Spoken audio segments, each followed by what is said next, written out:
and welcome hardworking aspirants, and today we are going to study about Gandhara, Mathura and Amravati School of Art. It's a very important chapter. Many previous year questions have been asked for this very important topic, and after the post-Mauryan period and the period in between the Mauryas and the Guptas, these are the art forms that we see have somewhere the other indulged in the various parts in India, one being in Gandhara, other being in Mathura, and the other one being in Amravati. And all of these art forms are having distinctive features, and along with that we'll also see the materials that are being used here, and the depiction also is different for all of them. So we will see all of these in detail, but before we get started, let's get a quick info for all of you. If you are preparing for TSPSC Group 1, Group 2 or for UPSC CSE examinations, right now we are running live batches and you can get straight away 50% off on all these batches. All you need to do is to call on the numbers given below and inquire for more. And let's get started with today's class. So these ancient Indian art schools that we were talking about is divided basically into three, that is Gandhara and Mathura and Amravati.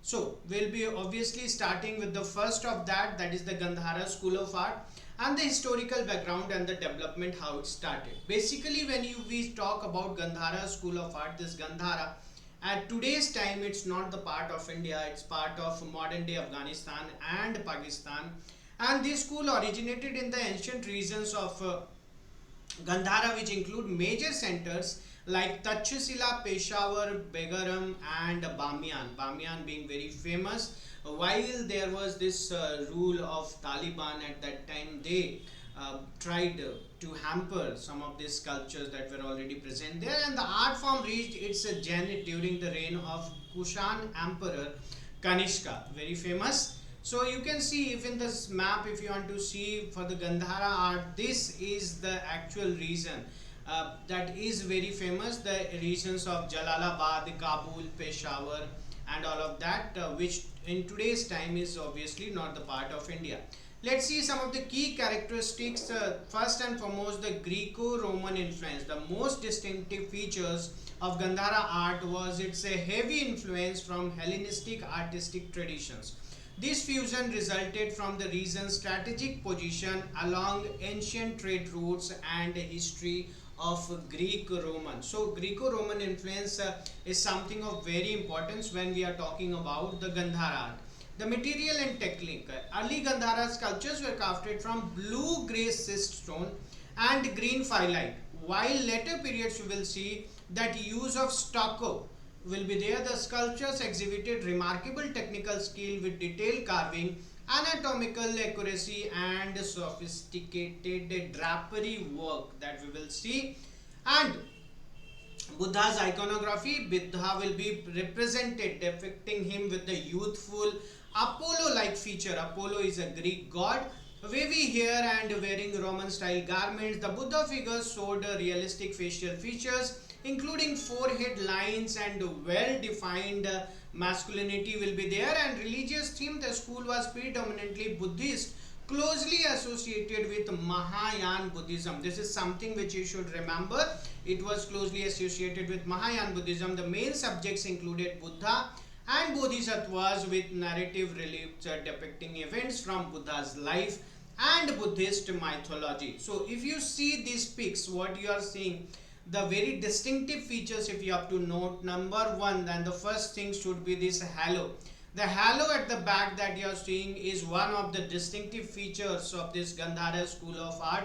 This is a sort of aura you might have seen in the movies as well as in the serials. When there is any mythological story being depicted, there at the back of the god you will see there is an aura or halo, sun-like structure. That was one of the distinctive feature. The other distinctive feature, if you want to see, is this hair that you are seeing. You see, this is a very well knitted hair, and obviously hairstyle is very different. And thirdly, if you want to see, is this drapery on the robes. You can see this drapery on the robes, that was one of the distinctive features of the Romans. If anytime you get a opportunity to read Julius Caesar, or see the visuals from it, there you will see in the movies, this is how they used to wear their robes. And if you want to take it one step ahead, you see the ears are quite long in comparison. Normally here also, if you see, the ears are quite long, and very sharp features, the nose, the eyes, everything very sharp features you can see. And in eyes, try to see one distinctive feature here too. It is a half open and half closed. Mostly in Gandhara School of Art, you will see this feature. And last but not the least, see the masculinity. Okay, it really looks like this Buddha used to do, some of the gym works, or he had very masculine body. Okay, so these are some of the features that we say that were present in the Gandhara School of Art. One more thing, you will see in Gandhara School of Art both standing and sitting positions. Mainly standing positions is also shown, but sitting position is also there. Let's talk about the artistic features. Number one, realistic portrayal. Figures showed naturalistic features with attention to anatomical detail that we have already seen. Number two, spiritual expression. Buddha images conveyed serenity and contemplation, often in meditative poses. So like I made you see the eyes are half closed, that is something, and the meditative poses that were there. Elaborate ornamentation, rich carving with complex symbolism and decorative elements like the halo and all were used. And narrative reliefs, like detailed storytelling through sculptural panels depicting Buddhist legends. If you see here, this is the panel, okay, which is trying to show or depict the whole story of Buddha's legends. Okay, so here again you can see one of the few distinctive features. Very quickly we'll just go through them. Number one, the hairstyle that you see here. Number two, if you want to see a distinctive feature here, is the mustache. Okay, mostly in the other school of art you will not see the mustaches, that is also here.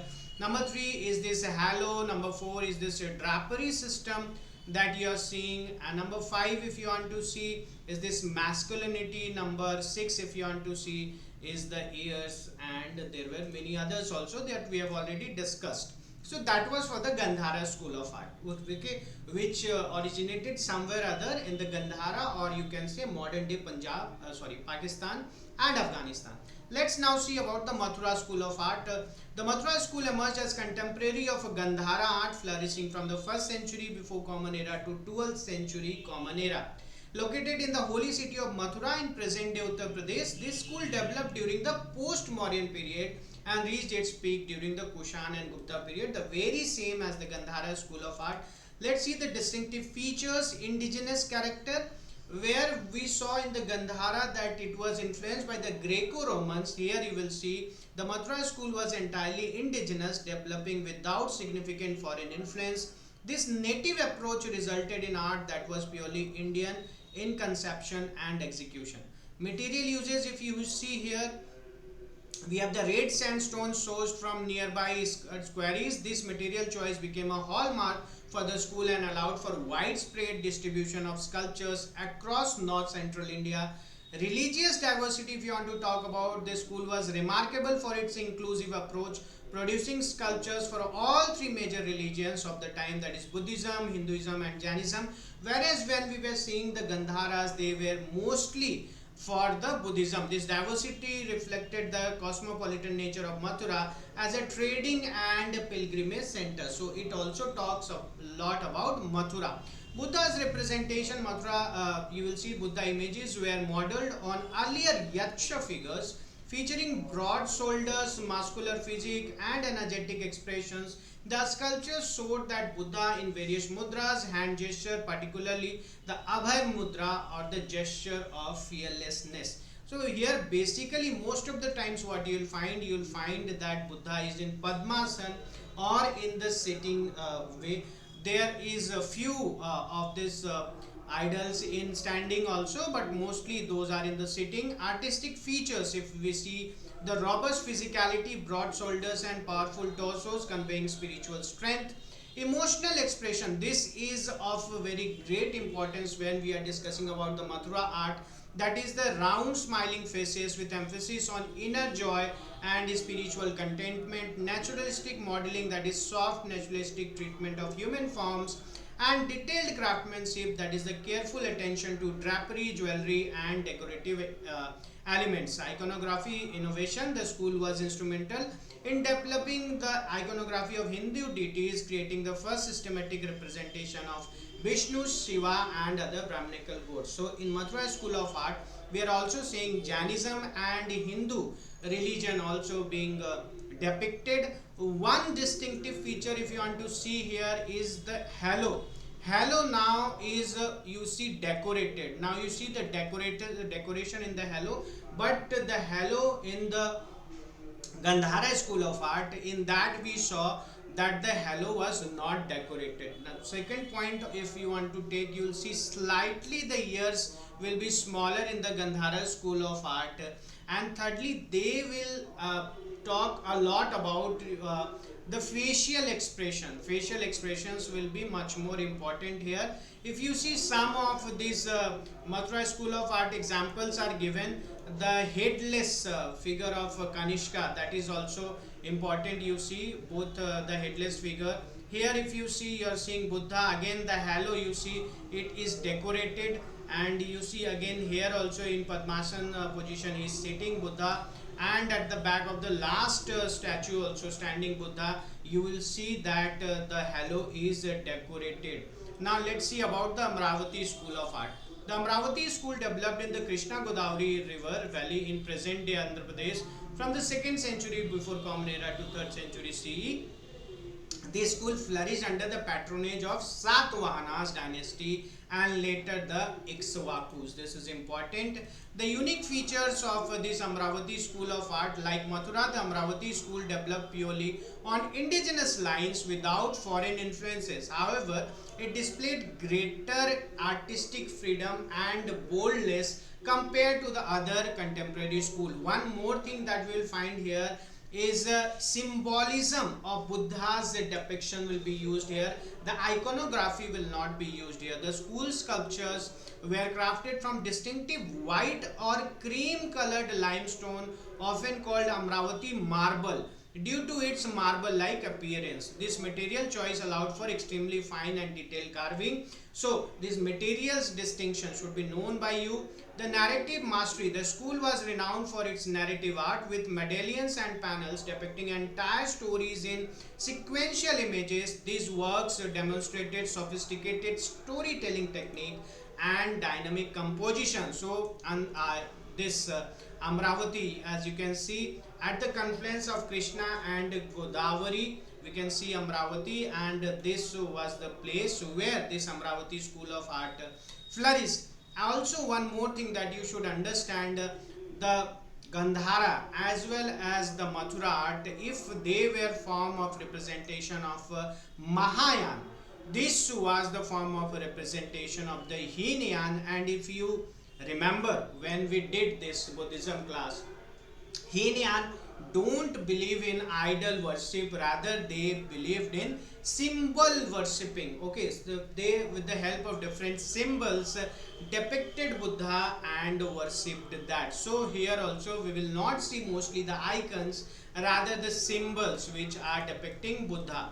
Let's see the artistic features. Sophisticated style. Amravati art is considered more elegant and sophisticated than the other two major schools. The relief panels showed delicate forms and linear grace that set new standards for Indian sculpture. Buddhist themes are used here. The school focused primarily on Buddhist subjects, initially depicting Hinayan themes and later transitioning to Mahayana Buddhism.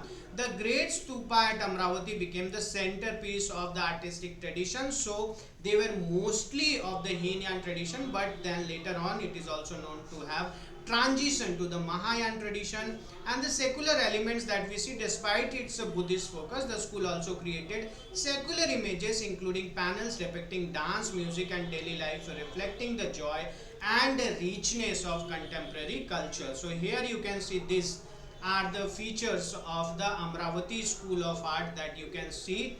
And this basically those were when they must have moved towards the Mahayana, and this is the depiction that you see of the Hinayan or the starting phase of the Amravati School of Art, where they are using the symbolism.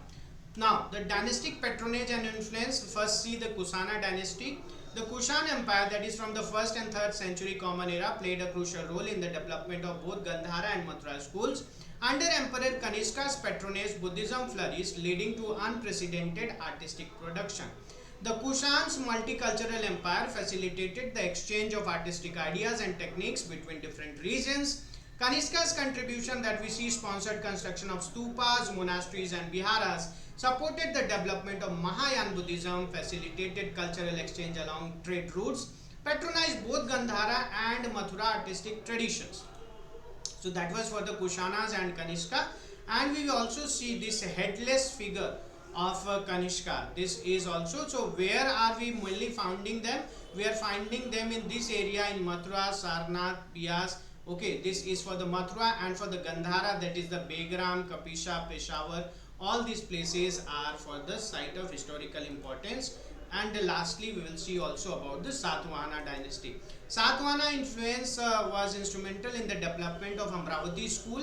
Their patronage led to the construction of magnificent stupas or the creation of sophisticated narrative sculptures. Satavahana contributions built and last stupas at Amravati and Nagarjun Konda supported Buddhist monastic institution, promoted development of distinctive white marble sculpture, and facilitated the school's influence on Southeast Asian art. Okay, so it will not be only contained to India, but it will also flourish to different parts like Sri Lanka and other parts. Okay, so this you can see the Amravati School of Art.